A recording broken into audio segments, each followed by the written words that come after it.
Pearson and Parsons, both cars flat out, wound out, and running for the wire.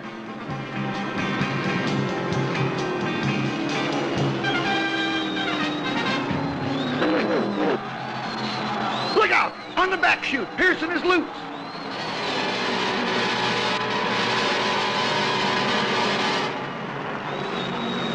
Unbelievable! David Pearson, with only 3 laps to go, came up fast behind a slower car. He cut quickly to the outside and just flat lost it. His long spinner all the way down the back straight just handed the lead to Benny Parsons. And right now, this record crowd of over 110,000 are on their feet screaming and waving this white Chevy number 72 on to the win. And I'm sure there's no one at the Speedway more thrilled and surprised than Benny himself. Benny comes down off the high bank 4th turn for the last time today and onto the tri-oval. Right now he has to be all smiles as he whips under the checkered flag, winner of the richest stock car race in the world, the Daytona 500. The crew of the Kings Row Chevy go wild as they head for Victory Lane to await the arrival of their ex-Detroit cab driver. Daytona International Speedway is famous for cliffhangers, but you'd have to go a long way to match this one. When Benny got out of the car, Victory Lane looked a little like a theater in the round, with every type of emotion on display. The statement we heard him repeat the most was, "I don't believe." But with a bevy of beauties, the Governor's Cup, and a check for over $41,000, you can become a believer in an awful hurry. David Pearson finished 4th and earned about $25,000 less. It was an expensive spin-out. But to Benny Parsons, it meant his day in the sun. And to stock car racing, another new hero. I really appreciate the opportunity to meet with everybody and reminisce, and you know, it brings back a lot of good memories, Sure does. a lot of happy times, and I thank you. I was crying on John Hill's shoulder one day, who was running the operation for Mr. Dewitt, a boy from Ellerby, and we were moaning and groaning about bad luck is what we were talking about. The Ford representative saw us talking and said, you know, there's maybe a shot to stay in the racing business. His driver, LG's driver, is hurt. He needs a driver, and you need a car. So on the way back from Daytona, I stopped and saw Mr. Dewitt. And the place that, you know, I'm sure all of you realize this, but maybe there's somebody from out of town. Where LG's place is not Norman, and it's not Ellerby, it's DeWitt Junction, right? Benny came along and he went up to Richmond. He drove a marvelous race up there. John Hill, who he said, you know, that's the kind of driver we need. Said he just passed those people and went on and made one of the best drives that we've had. Then came on to Rockingham the following week and ran that race. And after that weekend, he said, Buddy's doctor, it's going to be 2 or 3 months. Do you want the job driving? I didn't want to work on taxi cabs, believe me. I wanted to work. I wanted to work on the race cars. In '73, we had a big year, won the championship, and we had some nice moments. In '74, I felt like we had the world conquered and we were going to be off and running, and did not turn out that way. And I wanted to get away from the racing. I said, there's got to be something out there I can do, because evidently I can't do the racing business. And LG talked me out of it and said, look, let's give it one more shot. Let's try it again. And we did. Went to Daytona and won the Daytona 500 in 1975. And I just wonder if I hadn't, you know, if I hadn't had that victory, and that, because it was so special, not only for me, but I'm sure it was for LG. And thank goodness he did talk me out of that December day into sticking around and coming back to drive again. Benny Parsons has let the whole United States know where Richmond County, where Ellerby is, where Norman is, where Rockingham and Hamlet, the North Carolina Motor Speedway, and he has been a friend to this community.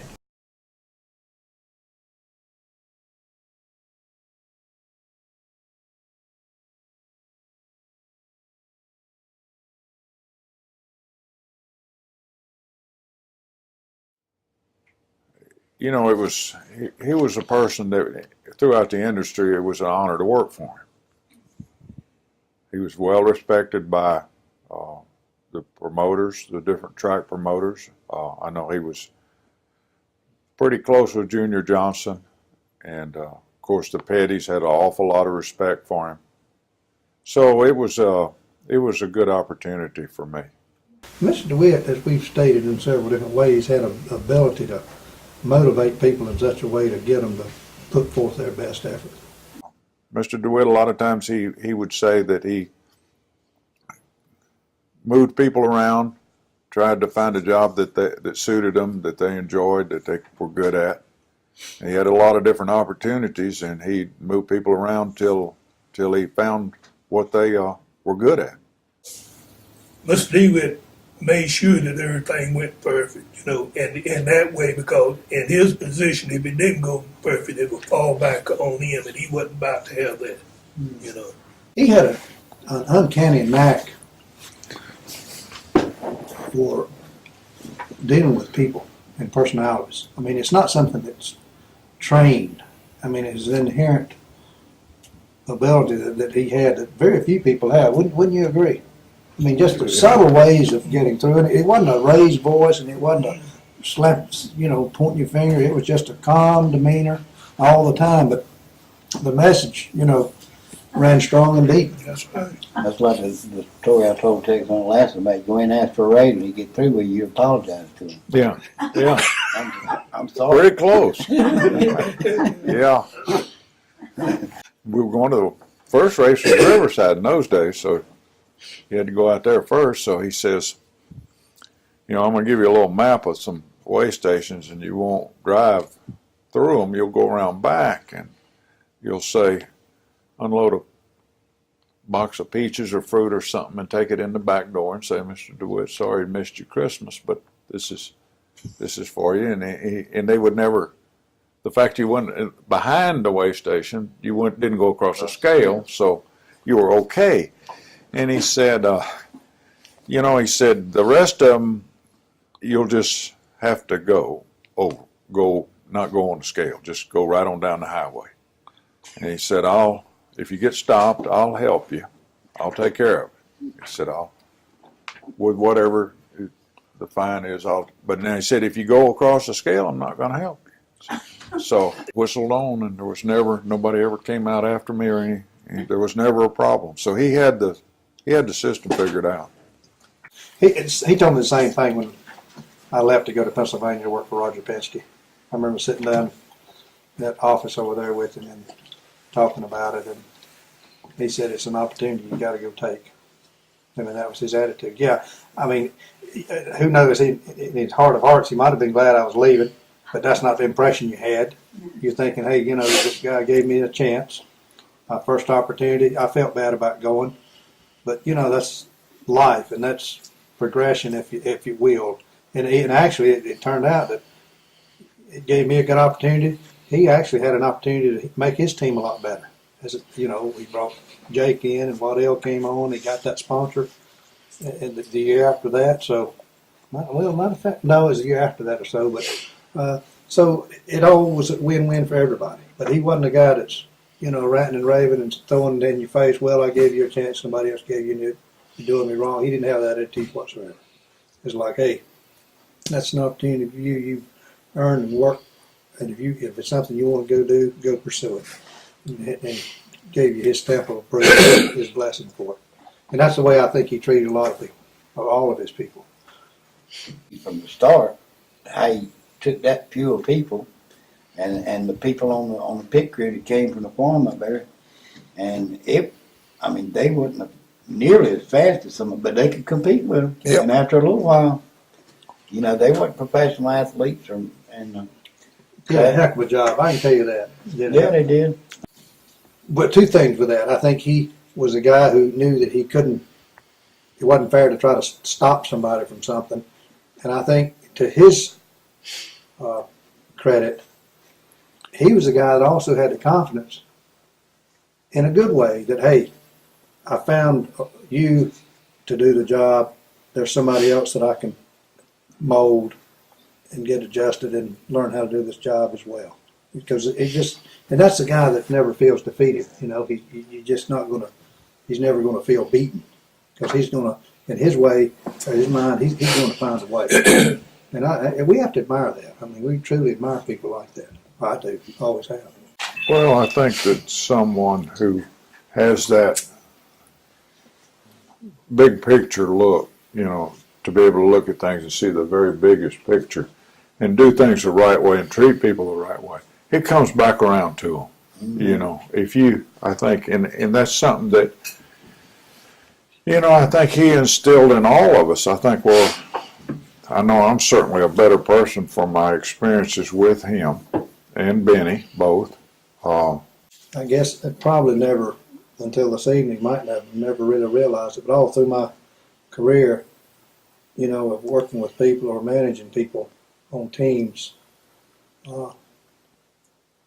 I'm the last guy to try to fire somebody, and always was. But my philosophy was like Mr. Dewitt's, and maybe it just inherently came from him.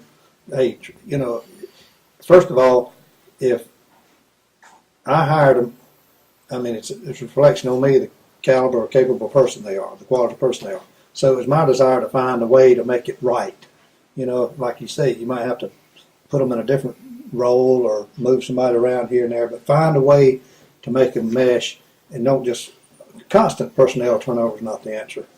So, you know, Mr. DeWitt's philosophy wasn't that, and I probably, like I say, inherently developed that maybe from him. People tonight, Mr. DeWitt was one of those guys, because he understood family, and he understood how one decision here could impact not only the individual or the employee, but a whole group of people, being the person's family or whatever.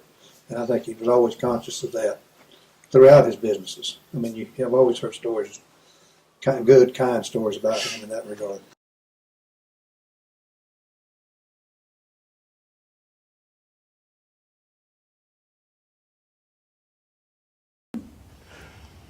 Was you there when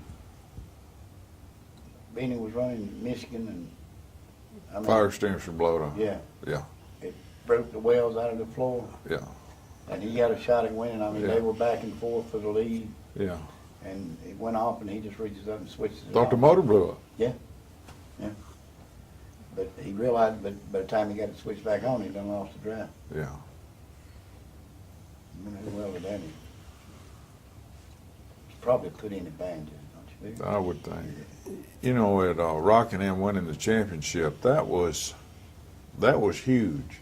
It still ranks up there. I mean, I don't know how you ever would top that. The home track for the car owner,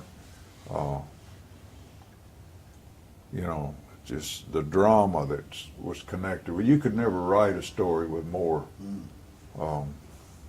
And there was you know, you mentioned there was a good bit of preparedness in case, at that time you could change engines.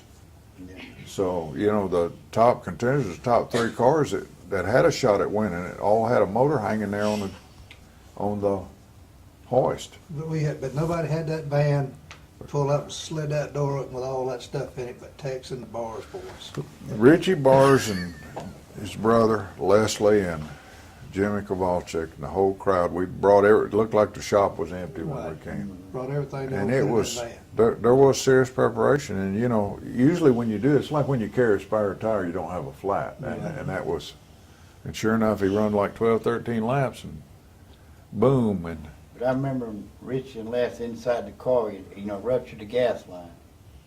And yeah, kept lighting up. Yeah. cutting torches going fire. And you hear them holler, put it out. They never stop cutting. And the fire extinguishers going, they got the torches going wide and they catch on fire and they put it out. And that was, burn all the gas out.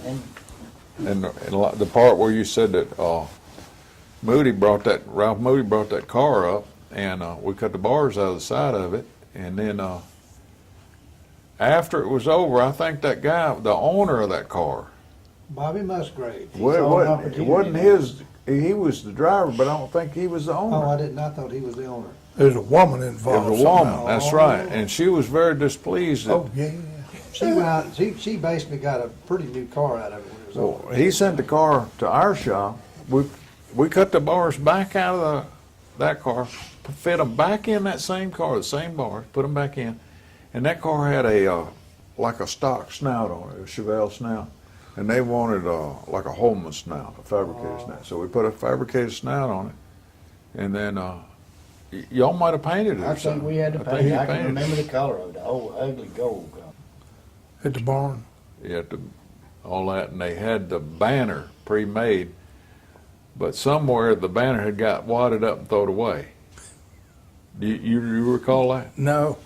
If you'll notice pictures of it, that they had to get that banner out and flatten it back out. It was plastic. When Benny had invited us all to come to that last race, that Richie Bars had noticed it. He discussed it, and Benny had noticed it.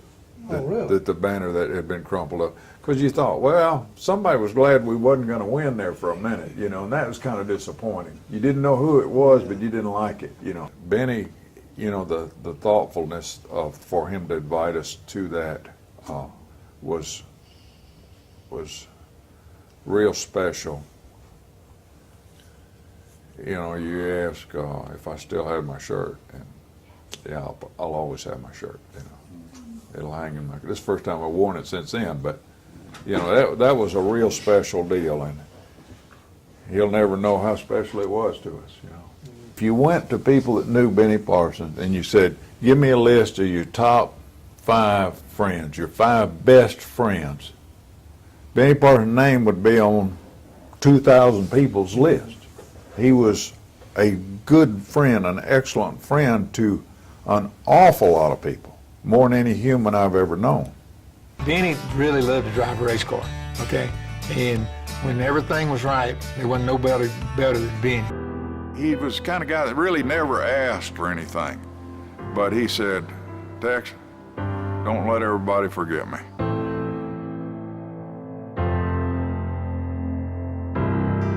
Tex Powell honored Parsons' last wishes, ensuring his racing legacy would never be forgotten. A friend of mine, he said he found a car. I had no idea that it was the championship car. So he sends me some pictures of it. I show the pictures to Richie, and he verifies that this is the one we won the championship with. And they said, well, let's just restore the thing. Let's put it back like it was. A lot of these restorations you see, they're not the original car. This car is an original. We used a lot of the original tools that we used actually when we built the car the first time. It's been a lot of fun doing it like it was in 1973. Putting this car together, we talk about things he said and what he did. It's been a real neat deal to be able to talk about old times and stuff that happened. None of us will forget. It's just been neat. It's been a lot of fun. It has been for me. There's a lot of people that have helped. We had one guy, he stops by and he said, "You're gonna have to have it media blasted." And we said, "Yeah, we really want to." He said, "Well, I want to do that for you." He said, "When I was 8 years old, my family stops by Dewitt Junction, look at the car. Benny Parsons comes out of the office and he says, 'Son, you want to sit in a race car?' And he said, 'Oh, of course I did.' So Benny helps him get in the car. He never forgot that. I feel bad that Benny's not here to see it. He left us early. I mean, we miss him. I know he's looking down on us and smiling today.